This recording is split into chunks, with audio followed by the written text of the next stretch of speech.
Hello, hello. Welcome to another episode of the live streaming here with Johnny Wu. That's me. I'm here with NDI. We usually have two editing system here working together, and you see all the matchy stuff on the table, so we can continue working like crazy and have no break. Just kidding. For today, I'm very excited to have here with us a friend of mine. Well, we're calling Clubhouse friend just because we actually got to know each other from Clubhouse, and the whole story happened was about 2005. Back then, 2007, I started getting an email from him, e-blast, that he talked about everything about distribution. So we just got in replying back each other and get to know each other pretty well via email, but never know that this person really exists or whether he's legit or not.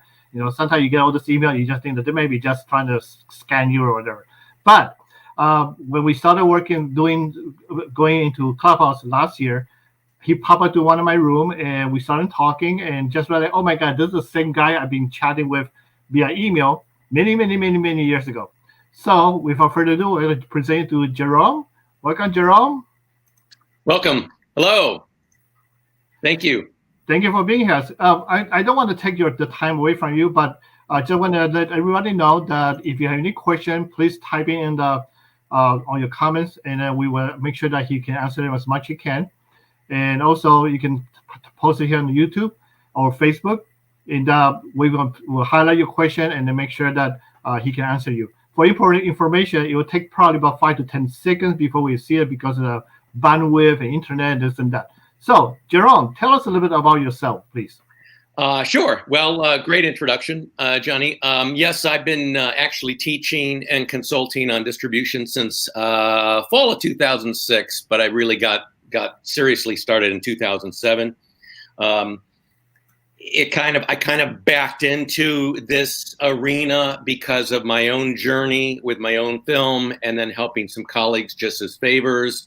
And I really had kind of figured out the game, so to speak, of getting a position in your film in such a way that distributors want it. Because the more distributors that want your film, the more offers you have, the more you can leverage one offer against the other, get a better deal, etc. So I started doing that in 2007 and haven't looked back. I've been involved in the distribution of hundreds of films. I don't really promote the titles themselves because I don't want to kind of be a, hey, look at me, I'm, come visit me. I'll get your next movie into, Warner Brothers or whatever. I don't oversell myself. I don't like to do that. But anyways, so that's how I got started. And we've seen a lot of changes in distribution over the years. People always talk about, distribution, it's so different now. Well, it's different all the time. It's always shifting and evolving. So staying on top of it is part of what I have to do because I'm constantly working with distributors and helping filmmakers get their films placed into the market. Where movies making money today, where are the best platforms today, et cetera, et cetera. So that's a little bit about me. You can, my email address is right here if you have questions. My website is distribution.la, not .com, but .la. You can always visit my website, and there's a lot of free stuff there. By the way, I should mention, I've taken all the videos off temporarily. That is the videos from my course, but they'll go back up in a few weeks probably because I'm doing some refreshing. The website needs to be refreshed. So totally. I was looking at your website just now because I try to remember when you and I started emailing each other. So I was like, I had to check the website, see your archive, but then there's no archive there, just only till 2012. So like, oh well. That's why I had to figure out. So tell me a little bit why your role as a consultant for distribution is so important.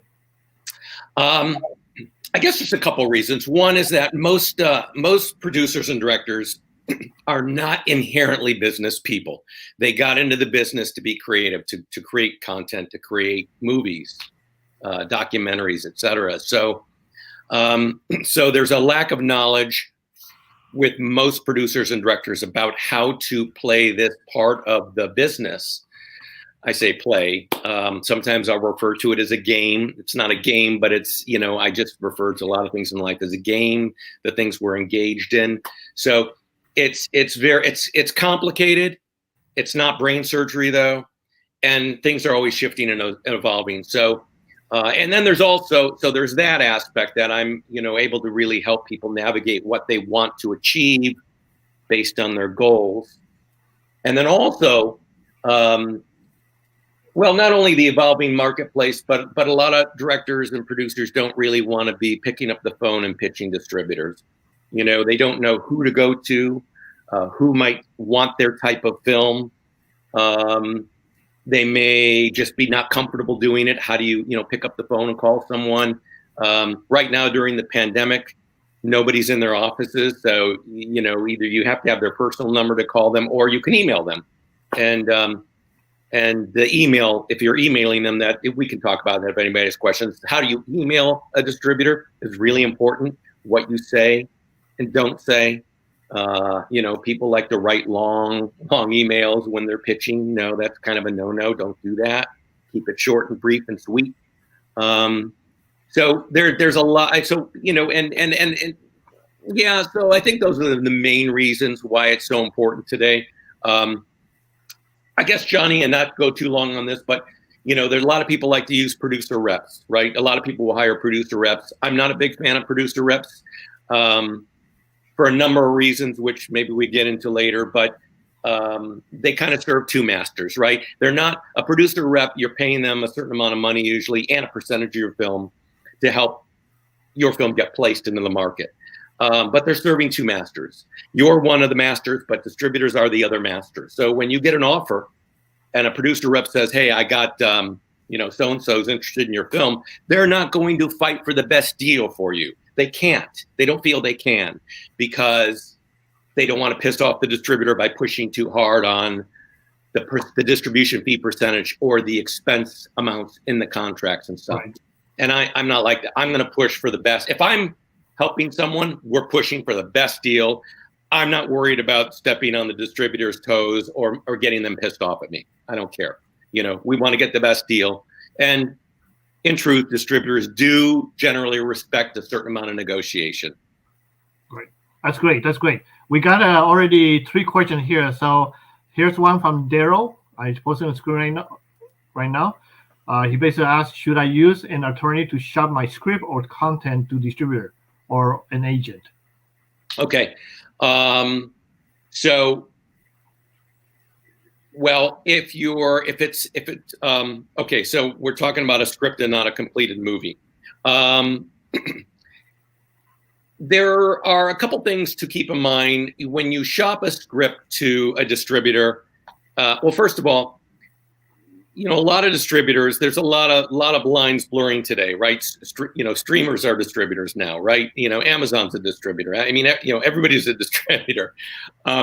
So if you're shopping your script to a production company or a streamer or, a studio, a platform, whatever, if they have a position where they don't take unsolicited submissions, then yes, you're going to need an attorney or an agent. An attorney is acceptable.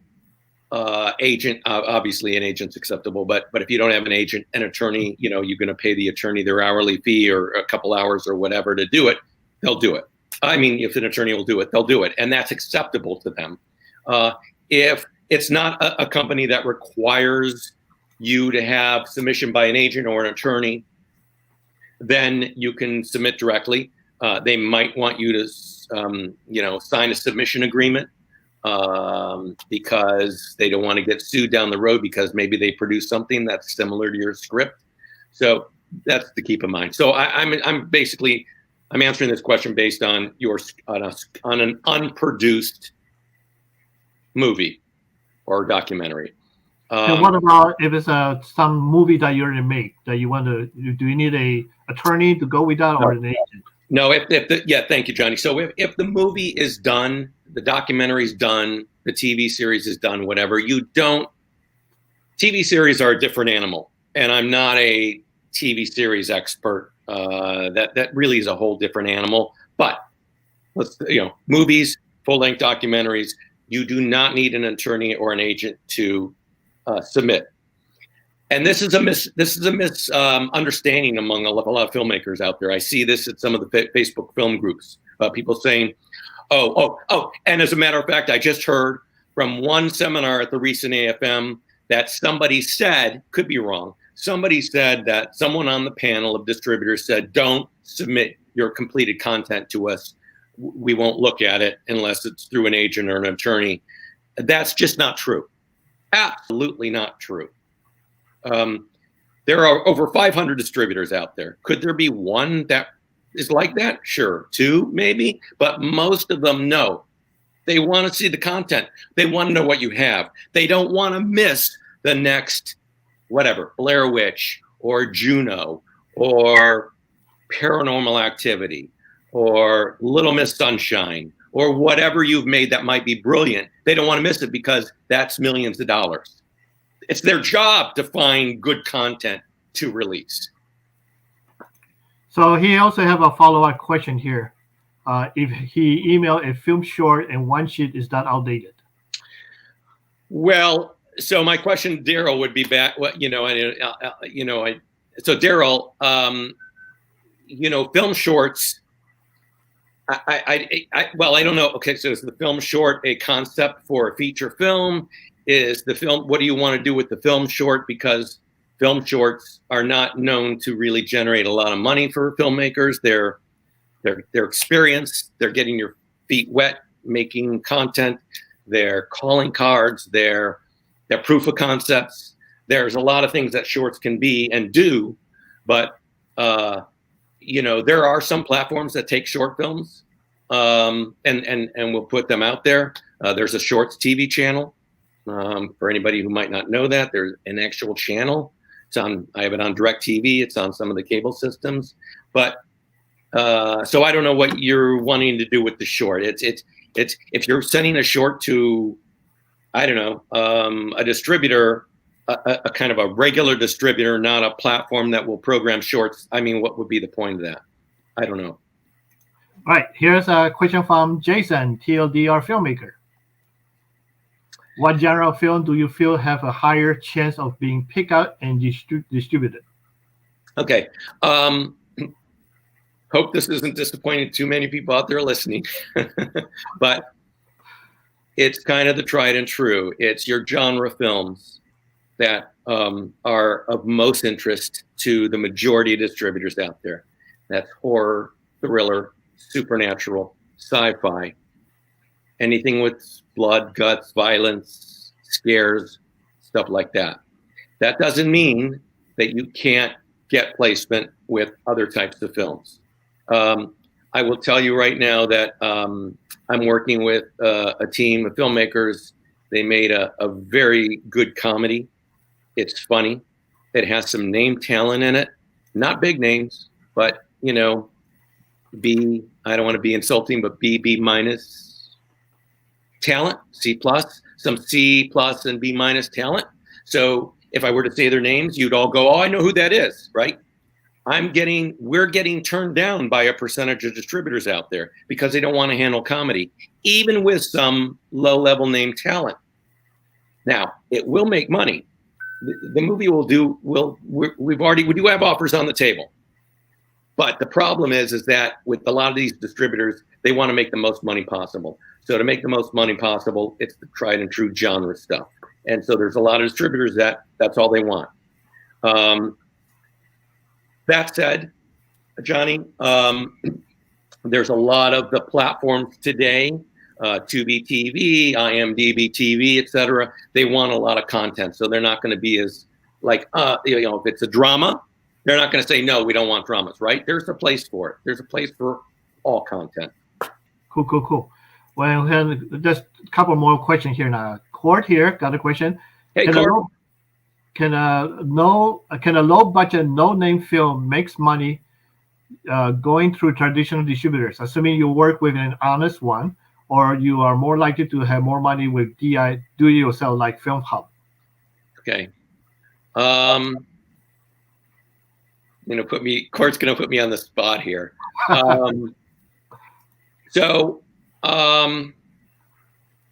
Not sure how I want to answer this because I don't want to be insulting to Film Hub, and I guess I'm already being insulting by even the way I've just phrased that. I don't mean to be. Film Hub is an option for filmmakers. It's a DIY option. DIY means do it yourself. I have no issues with Film Hub. You know what, and we can get into the particulars of some companies like Film Hub later if you want, Johnny. But the short answer to Court's question is this. Yes, a no-name film can make money going through the traditional distribution route. Okay. Now, traditional, a lot of people have different terms. Traditional means different things to different people. Traditional today is a little bit different than traditional 20 years ago. But let's say Court has a movie with no names in it. Can he make money on Tubi? Probably. Can he make money on IMDb, on the AVOD systems? AVOD means ad-supported video on demand, for sure. Can he make money on TVOD, transactional video on demand? That's where you're paying $3.99 to watch the movie in 48 hours or whatever. So TVOD, AVOD, SVOD is oh, thank you. You put it up there, Johnny. SVOD is subscription video on demand. Money can be made in that traditional sense, even though it's only, X number of years old. DIY, but DIY is a viable option as well. And I'm a big proponent of DIY. I'm a big proponent of hybrid distribution. And that's where you're doing a mix of DIY and some traditional approaches. Because my point of view is to maximize the revenues for your movie in any and every way possible. You don't want to leave money on the table. If there's money that could be left on the table, you don't want to do that. So it really depends on the film. There are some filmmakers, a lot of filmmakers do not have any great success with DIY, but there are some that do. And a colleague of mine out here in LA does a lot of teaching about DIY and consulting. And I have nothing bad to say about that. I just don't get. It's a lot of work to be a DIY filmmaker where you're doing it all yourself in terms of distribution. It's a full-time job. So if you want to do that for a year or a couple of years, more power to you, go for it. But a lot of filmmakers find that they don't have the patience, the desire, the tenacity to do this day after day. It's not that creative. It's just working like a business job. So anyways, sorry for the long answer, but yes, the answer is yes. Okay, so Paula here. Hi, Paula. She wants to follow up with a question about the genre. So why certain genre doesn't as wonder as the other? It's a good question. Because genre films have a built-in audience. It's just always been a very popular genre. We could get into, I don't know that we want to get into the psychological reasons of why people gravitate to certain kinds of films versus others, but I could say this, I'll keep this short, Johnny. There's something in human psychology, and I'm not a psychiatrist, so, but I do study psychology actually. So, but I'm not a professional. There's something in our psyche that needs catharsis. Whether we need it regularly or periodically or whatever. But that's what we want, especially when we're sitting down to watch a movie. Even if we are not conscious about it, we want it subconsciously, which is why throughout history, when we go back to the Roman times, when there were gladiator fights and someone would die, and the audiences at the time would cheer when someone was killed and there was a winner. We need it for gladiator fights and someone would die, and the audiences. And look, there was some feedback there. Or bullfighting, which still goes on in certain places in the world. So there's need for catharsis, and sometimes a lot of genre films are more likely to have catharsis going on than non-genre films. But that doesn't mean non-genre films don't have catharsis. If they're good, they do. They were written in such a way that where there's going to be a cathartic experience for the viewer. So I hope that kind of I can give some background to the psychology of why I think genre, why people always, also internationally, genre transcends language barriers. So when someone has a comedy, an American comedy, comedy doesn't translate as well around the world across languages and borders. So an American comedy here may fall flat overseas. So international sales agents are less likely to want an American comedy because they're going to have problems selling it. But a horror film that doesn't rely on the language as much, that sells internationally, sells everywhere. Right. Great answer. So here's Marcus. Got a question here. You got a film with A-list music from Montel Jordan, Lecrae, and Rick Foss, and notable actors in the film. Shot in 4K, what is the best platform for me to make money to pay my investors back? Okay. So I actually saw the trailer for this yesterday because Marcus emailed me. So Marcus, and we can chat, after today, later today, or tomorrow or Monday.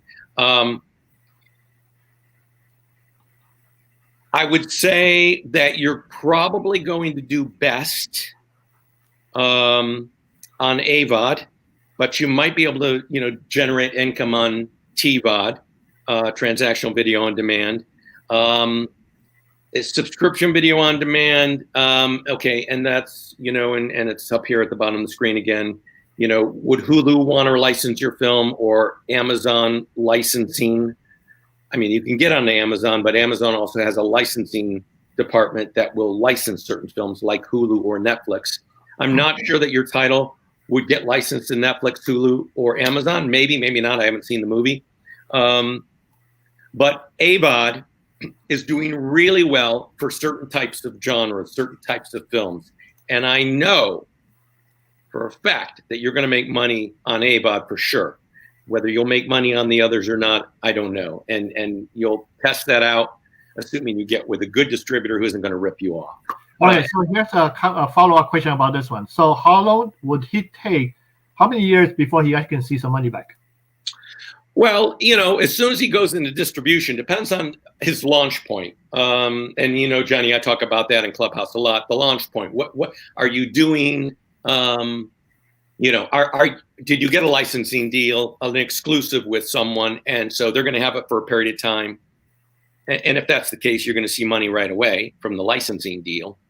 And then when it goes to TVOD and AVOD and the rest, then typically the way revenues roll in are, most distributors have a 90-day, they do it quarterly. There's a couple distributors that pay monthly. I know that one of them, but there are a lot of distributors do it quarterly. So we just finished the fourth quarter of 2021. So anybody who's with a typical distributor, there's a 60 or 90-day period before they get reporting. So after a quarter is over, 60 to 90 days after that is when you get your first report. Typically, that would be accompanied by a check, assuming you made money and the distributor isn't recouping all these expenses from you. And that's a problem. And maybe we talk about this today. There's a lot of problems with distributors. A lot of distributors are corrupt. And they have these expense clauses in their agreements where they get to recoup $25,000, $50,000, $100,000 in expenses. Now, I'm not saying that anyone who does that is corrupt. Don't mistake. Please don't take it that way. But those recoupable expense clauses and distribution agreements, when you make a distribution agreement, you want to keep that as low as possible. The higher it is. Can you expand that a little bit more, Jerome? I think that's something we should talk about right now. Sure. All right. So when you're getting offered a deal from a distributor, there are I have a list of about a dozen main points you have to really look at in these agreements. Now, if you have a really good entertainment attorney, good. And it should be an entertainment attorney who really understands distribution, not someone who's just a GP, general practice entertainment attorney, not a divorce attorney, not an SEC attorney. You want an entertainment industry attorney who understands distribution. And there's a lot of them out there. Majority are in LA, but there's some in Texas and New York and probably Chicago. I don't know if there are any in Chicago. I would think so, but I don't know, even though I'm from Chicago. I've never worked with any attorney in this arena from Chicago, just New York and LA. And then actually on Clubhouse, there's someone from Texas who seems really on top of things. So,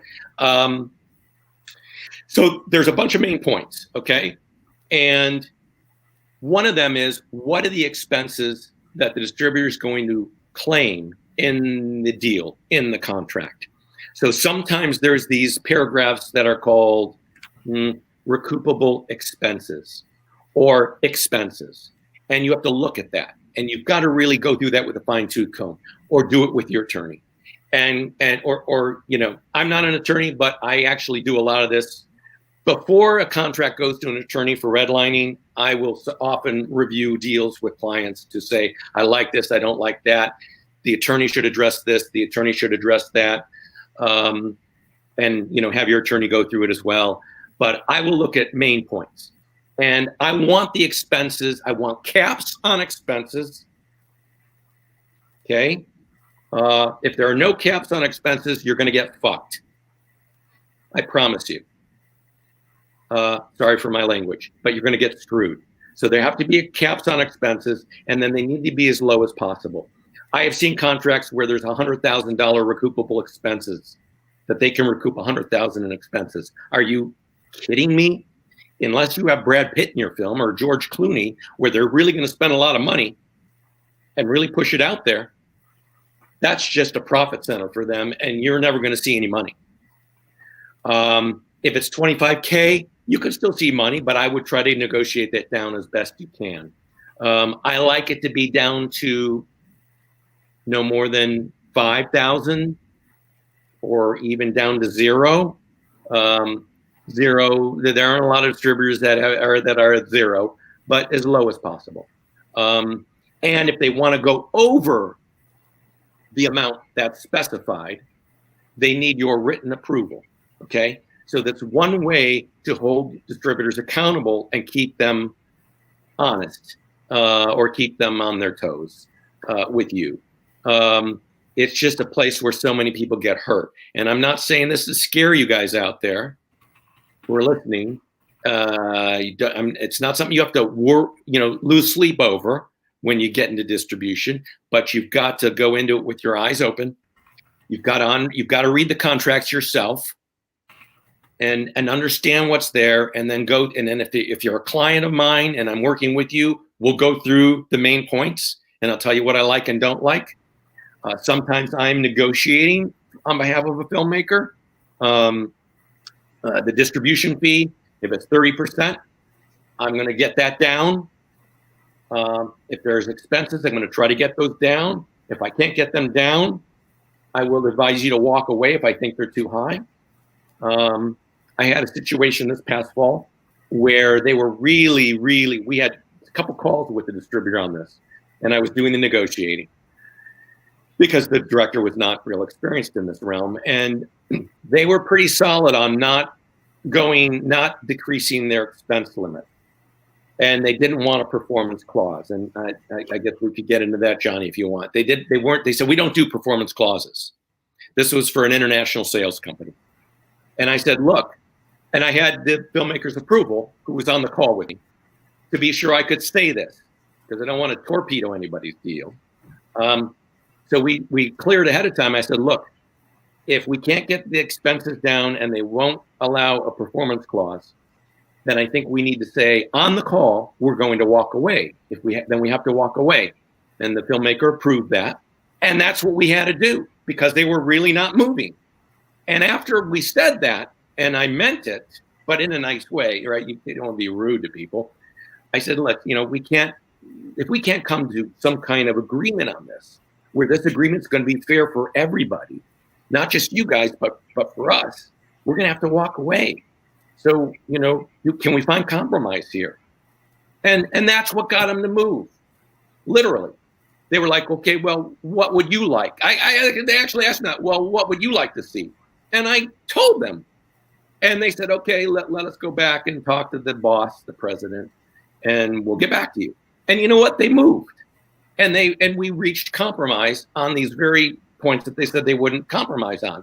So it's a dance, it's a dance. You got to dance with them, and, you got to be nice and friendly and cordial, but you also got to be firm and always willing to walk away, because that's your power. right? If you're always willing to walk away, you are in control. If you're afraid and you're worried you're not going to get a deal, you're giving up your power. And I'm assuming that most of the time when they're willing to compromise, it doesn't mean that they're willing to want to work with you. They may be a little bit better than other companies who doesn't want to do this compromising aspect, right? Yeah, good point. Yeah, because if you get a deal from a distributor and they're like, well, this is our agreement, we don't do anything, we won't negotiate anything. I'm usually going to walk away, or I'm going to tell the client to walk away, because distributors know that savvy producers want to negotiate stuff. And contracts are never in your favor. Okay, almost never. There are exceptions, but most of the time contracts are not in your favor. They're in their favor. And my point of view is you want to get it to a neutral place or in your favor. Okay, because if it's in their favor, you may never see money. Right. So you get it neutral or in your favor. And if they're not willing to do that, F them. Okay, because there are other distributors out there, and like Court mentioned, there are DIY options. Right. And there are just ways to get your content out there where you will see money. And that's the name of the game here. Great info. And Daryl was asking just now about the what's the name of the short film channel that you mentioned earlier? Shorts TV. Ha, that was easy. Shorts TV. Shorts TV. I think they have a website for it. There is a website for it. It might be shortstv.com. I forget, but and it's not a lot of money. They pay by the minute. So if you have a 15-minute short, it's going to be X dollars per minute for a period of time. Right. Not a lot of money, but hey, it gets out there. Something. Yeah, calling card whatsoever. So Jason got this follow-up question about runtime on feature film. We, of course, know not to overstay our story's welcome, but is there a certain length you want to see full feature film to be? Is there a sweet spot? Well, the sweet spot tends to be 90-ish minutes. And I mean, that is kind of historical because movie theaters, I mean, this is when movies always went to movie theaters. They want to be able to show a movie 5 times a day, right? And if the movie's 2.5 hours, they can't really show it 5 times a day. So 90 minutes is a sweet spot. I mean, sure, you can go to 120 minutes. You can go to 100 minutes. It depends on the film, depends on the story, the genre. Should it be 2 hours?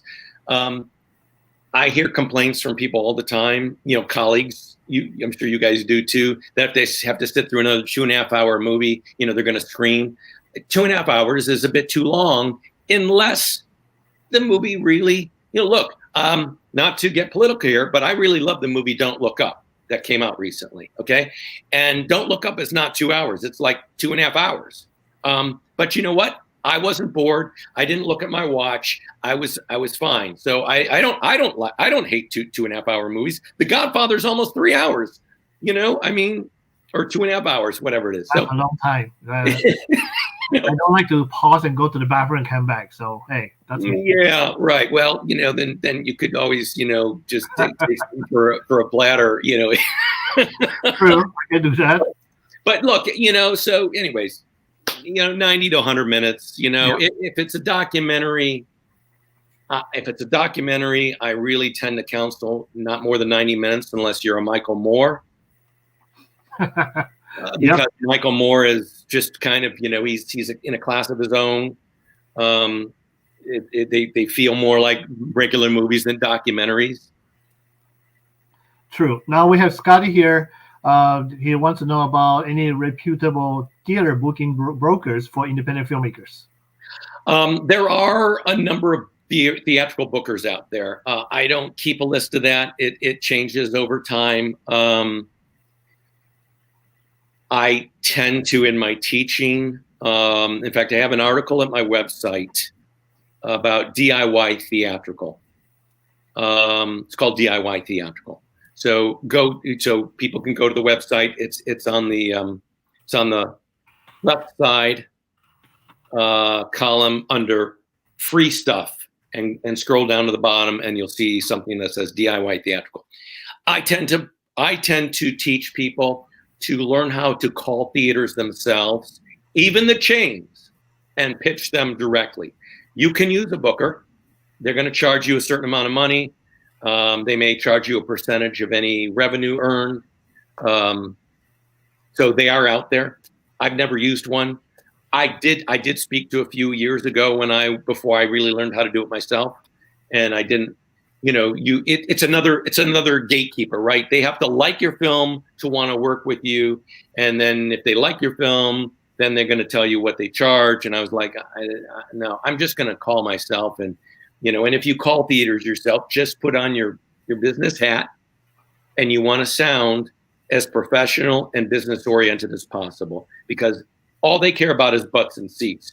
So if you call up a theater and go, my film is great. I got a great movie. People will love it. No, don't take that approach. You're going to say, I have a good film.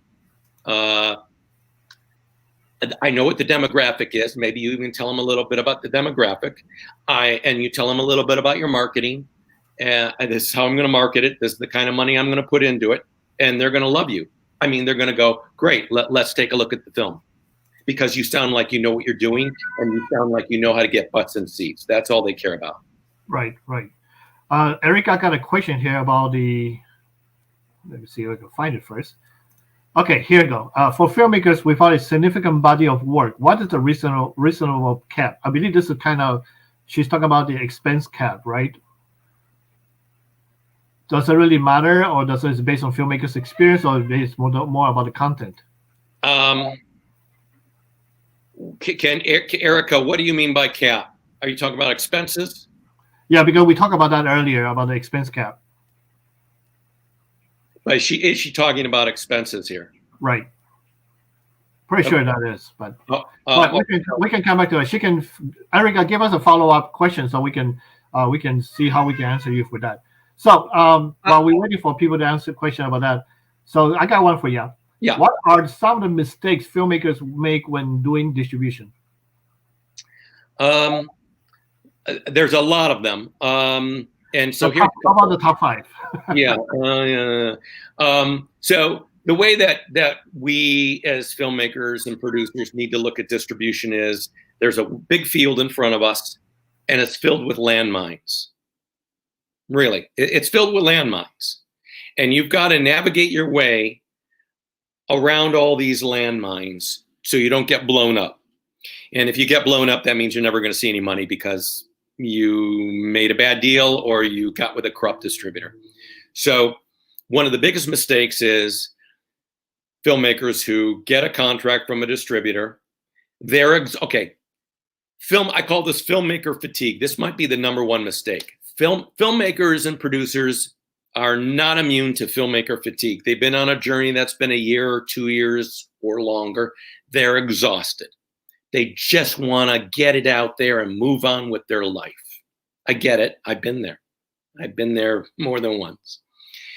And what I advise people to do is then you take a month off. You take a few weeks, a month off. You set it aside. Maybe you're in the can. You wrapped up post. Now you're ready for distribution, or you're going to do film festivals or whatever. Take some time off, at least a week, couple weeks. Rejuvenate. Do something else. Get your mind off it, because then you'll come back with new energy and a renewal sense of, okay, let's rock and roll now. Because distribution is a very long. Making movies is a long distance run. And when you get done through post-production, you're only halfway there. You got another half of the race to run. So don't succumb to filmmaker fatigue. And what happens when filmmakers do is they just want to get it out there. They hire a bad producer rep. They don't come to me, right? They accept whatever first deal comes their way. And maybe it's a good deal and maybe not. A lot of the bad distributors troll. That's not really the right word, but they track IMDb Pro and Film Freeway to see new films that are coming out, and they send email pitches. And then filmmakers get excited. Oh, I got 5 distributors contacting me this week. Wow. Okay, and those 5 distributors most likely are the bottom feeding distributors. Maybe, maybe not, but usually they're not the best ones, okay? And then they take a bad deal, and here's another mistake, and they don't have an entertainment attorney review the contract. I saw a contract a couple of years ago from a colleague of mine where this filmmaker signed a deal where not only was there a $100,000 expense cap, but there was a penalty paragraph in there. And the penalty paragraph said, kid you not, if you make a deal anywhere in the world outside of our deal, which is illegal because this contract says it would be illegal, we will charge you $100,000. Who would sign that? And the filmmaker clearly did not have any attorney review that, and the filmmaker signed it, and the filmmaker got screwed. So nice kitty, by the way. So yeah, he wants the attention. Yeah. Every time on the camera, he had to jump out there and have the attention. So yeah, he wants to be on film. So those are some of the top mistakes. More mistakes would be, this isn't a mistake, but I don't like deals that go on for 10 or 15 years. A lot of distributors want 10, 15 years in the deal. I always get that negotiated downward. A movie typically is going to make its most money in the first few years, but there is a long tail. There is a long tail to films today with VOD. But so you want to keep it on the low side. And then here's another mistake.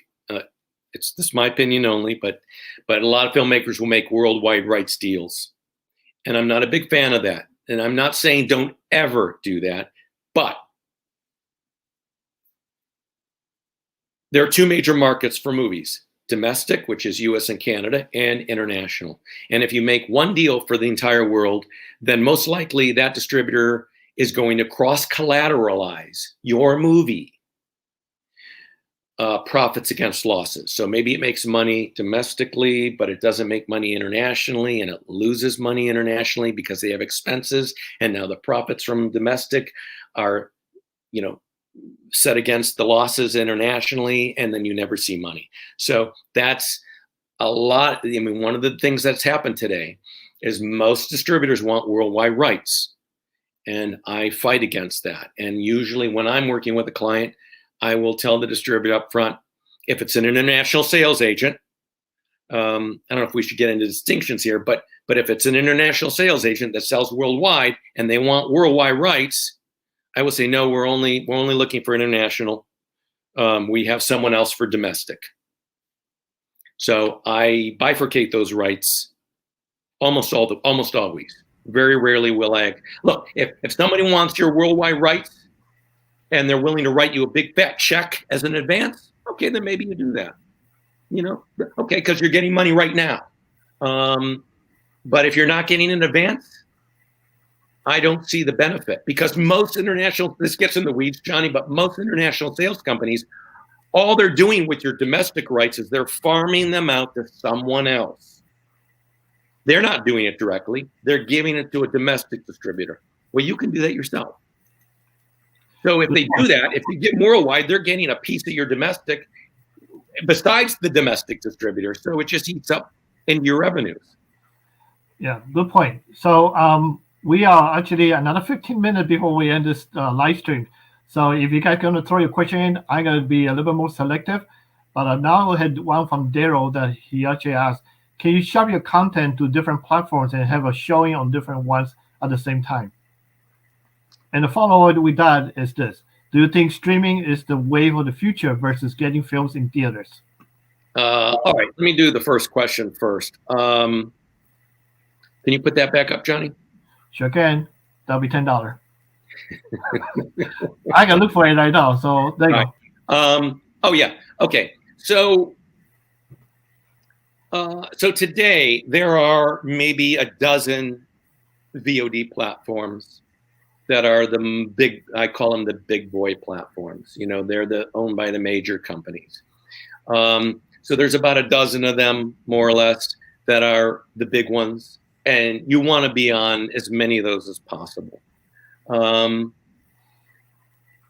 So when you make a deal with a distributor, this is 4 years ago, a lot of distributors were only getting films onto 3 or 4 platforms, which was a mistake. And I used to talk about this at the time.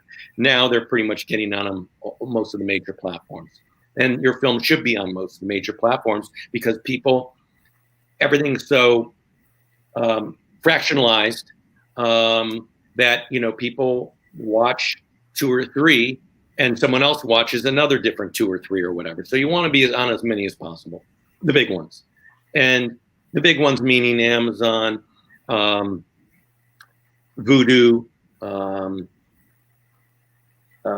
Pluto. Pluto's growing. Pluto is an AVOD platform.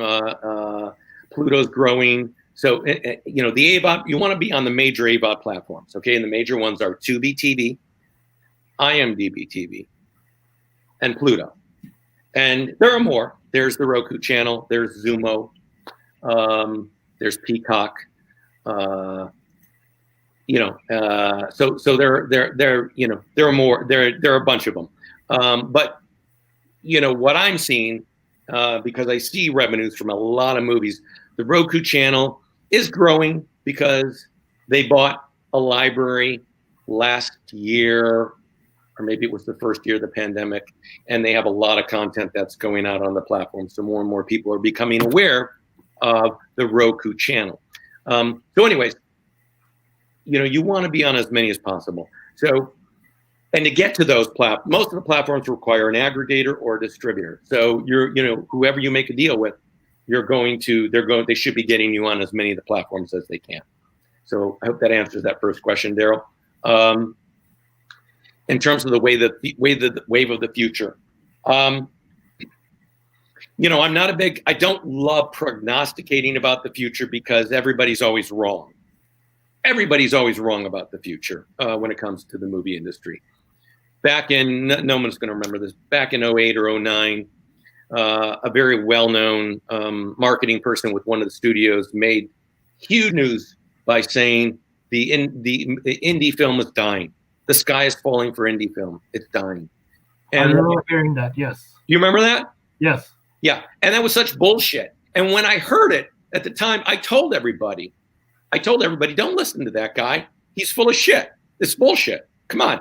Everything is cyclical. So even though we were at a down point then, it would come back. And it did come back. Everything's cyclical, So movie theaters, I think Spielberg and Lucas or somebody on a panel a few years ago said theaters are dying. And again, I was like, I love, they're great creative geniuses, but what the F are they saying? Theaters aren't going to die. Theaters are never going to die because people need something to do.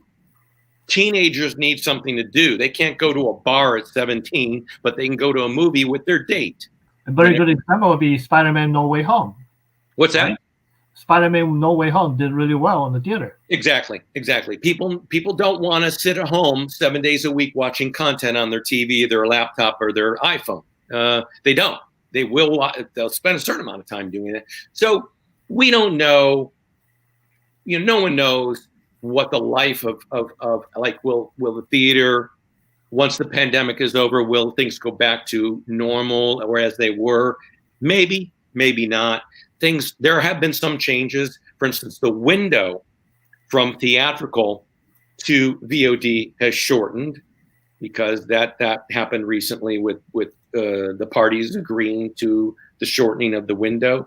I can't imagine that Warner Brothers, once the pandemic is over, I can't imagine that they're going to put their big movies for a month for free on HBO Max like they did this last year, and they're still doing.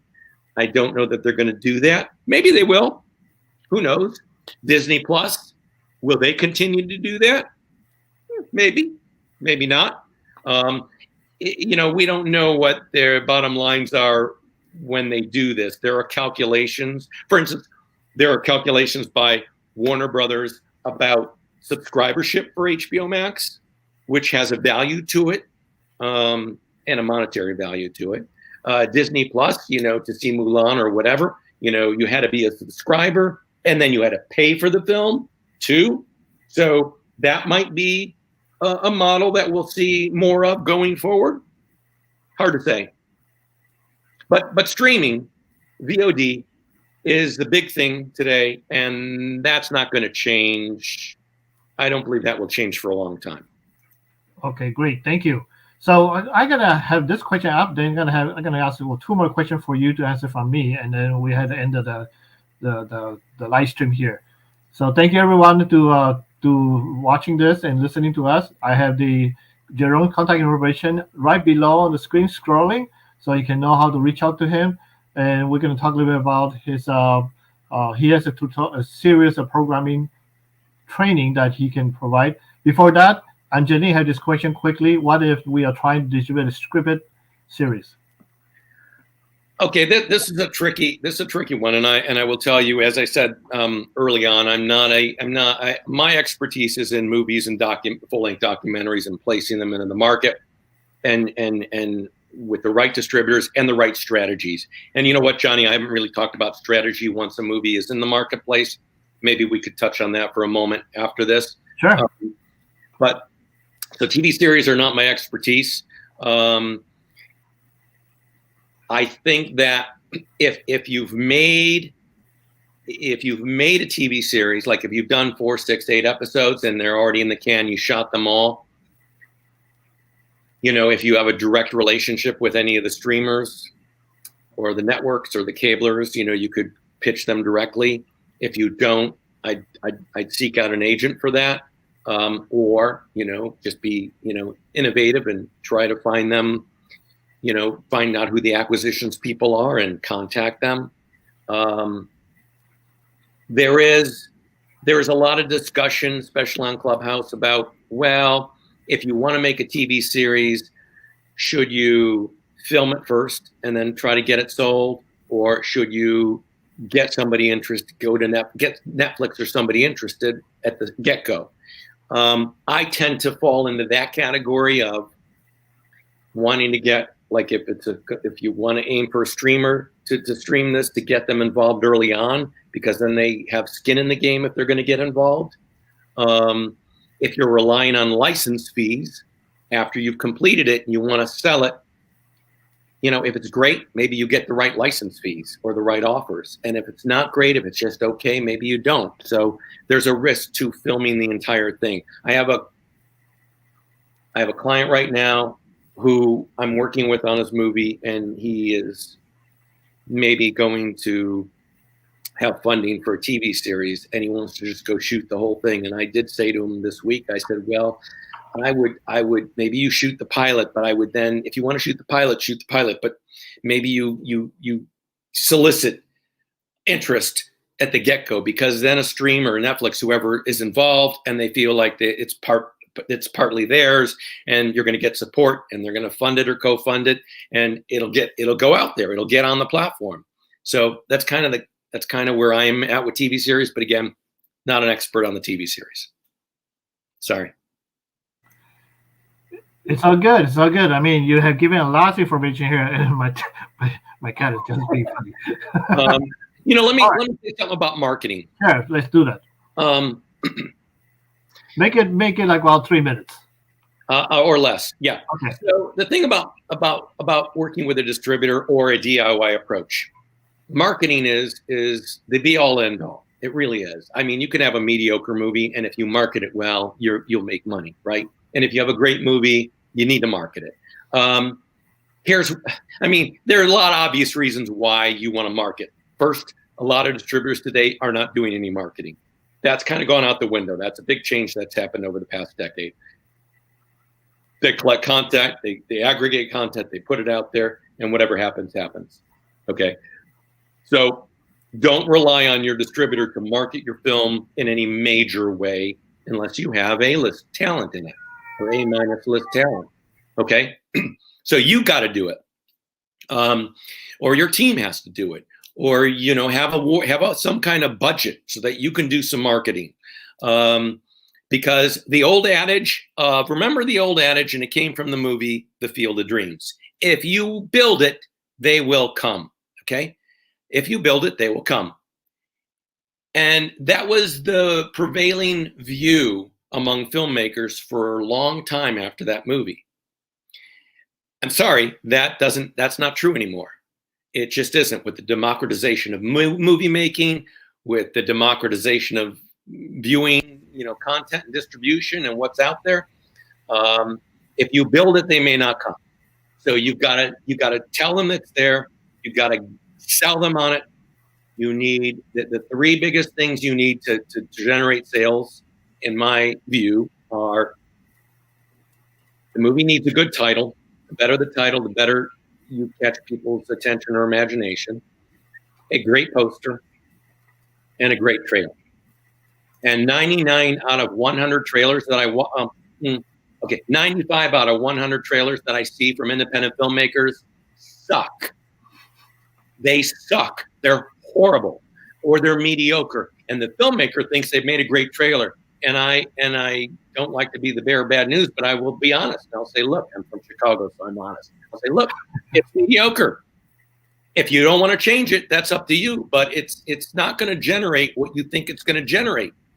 You need a good trailer. You need a kick-ass trailer, because that's what gets people to watch. Now, I'll caveat that with, when you're on AVOD, the ad-supported video on demand channels, the trailer may not be playable there or visible there. People will just start watching, and they'll either, like it and keep watching, or they won't. But to get them to go and check it out, you need a great trailer, okay, and a great poster. And if you're going to Photoshop the poster yourself, I'm going to tell you it's a mistake. People Photoshop images and they put them together in this poster, and it looks like, sorry, but it looks like shit. Okay, your poster should look like Warner Brothers made the movie.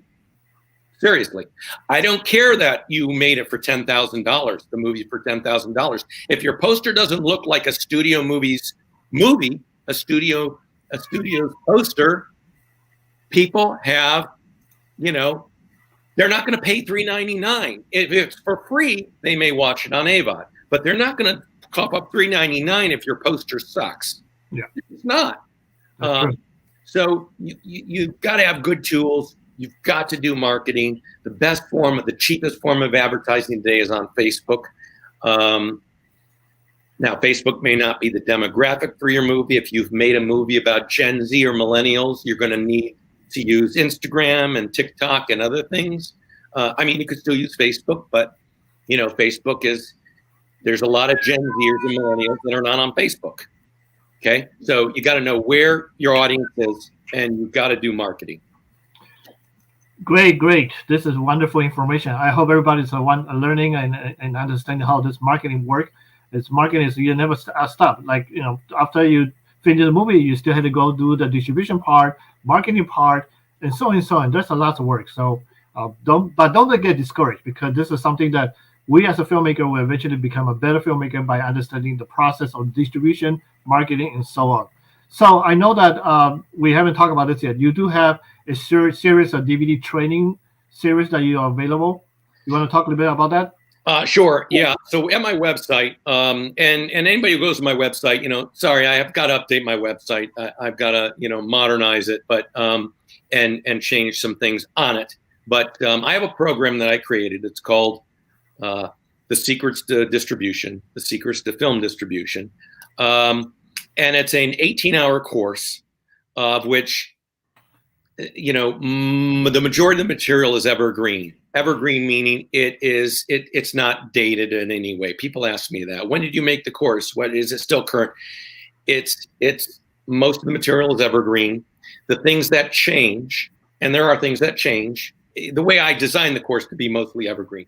Of the stuff that changes from year to year, I have updates that I provide to those of you who get the course, or anybody who gets the course. They get these updates from me of what's going on today, exactly today, January 22nd or 21st, whatever the day is, 2022. What are the best VOD platforms you need to know about or pay attention to, and make sure your distributor has a relationship with them to get your film onto those platforms. And I do a lot of the teaching. I have some guest speakers as well. It's like, listen, basically you're getting me for 18 hours for under $400, so it's really cheap. And distribution, and I provide distribution lists as well. So it's a great course. Don't know what else I can say about it. The point is that the reason I designed this is because my zen, if you will, is to help filmmakers become self-sufficient, to not need a producer rep, to not go into this blind, to know the A to Z of what you really need to know to protect yourself and to have success in the marketplace. That's the bottom line. I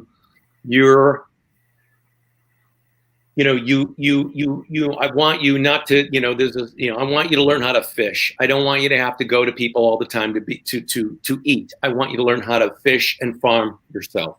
And that's the point of this course. And I don't get so far into the weeds that only attorneys would understand. There's only 1 hour on this about deals and contracts. It's stuff that every producer should know. And if you know this stuff, you are well protected. Excellent. Thank you. Thank you. Again, I really appreciate everyone to be here. We are going to try to do this once a month to have a live stream with different filmmakers. Next month, we're doing one with Darren Danju. He's going to talk about how he started as an independent filmmaker from Georgia, Atlanta, and now he's working for Digital Domain. Am I correct, right? As one of the visual effects supervisor. So his ordeal is kind of interesting and very fascinating for me, at least, to learn more about his ordeal, how he started and where he got now. Jerome, you have any last-minute advice for any filmmakers before we close this up? Okay, before you do that, Scotty did have this question whether there's any discount for your service because of watching this YouTube. What was that? You want to know if there's any discount for watching this YouTube? Oh, actually, well, right now, I've got a special running this month. I think it's $397 for the course. Normally it's a $600 course. So if you go to my website, you'll see at the very top, it says special for January. And then down at if you scroll down to near the bottom, that's where you can order it. And it's $397, $396, $397, something like that. If someone wants to just engage me to consult, which I do with a lot of filmmakers, you can go to my consulting page and see what's there. I'm $300 an hour. Some people hire me for 1 hour just to help them strategize. Some people hire me for multiple hours to really help them just, do all that they, learn what they need to learn or how we're going to position the film, or I sometimes give them strategies. I'll say, look, here are your best 3 options based on what you've got. Here are your best 3 options. But I mean, that's all available in the course if someone gets the course. But some people, listen, I have some people come to me, who are from another business sometimes or whatever. And they come and look, Jerome, I don't want to sit and learn 18 hours of material. I just want you to be the guy who helps me place the movie and whatever and have success with it. So whatever. So there's no discount for my hourly. There is actually, if somebody buys a bunch of hours at once, there's a discount. But so anyways. Great. Thank you, Jerome, for being here and spending an hour with us. Absolutely. So, my pleasure. Hey, my clubhouse friend, so gotta have to squeeze you as much as I can, right? Just kidding. Again, thank you everyone for being here with us, and hopefully see you guys next month. And have a good night. Thank you, everybody, for coming. Thank you.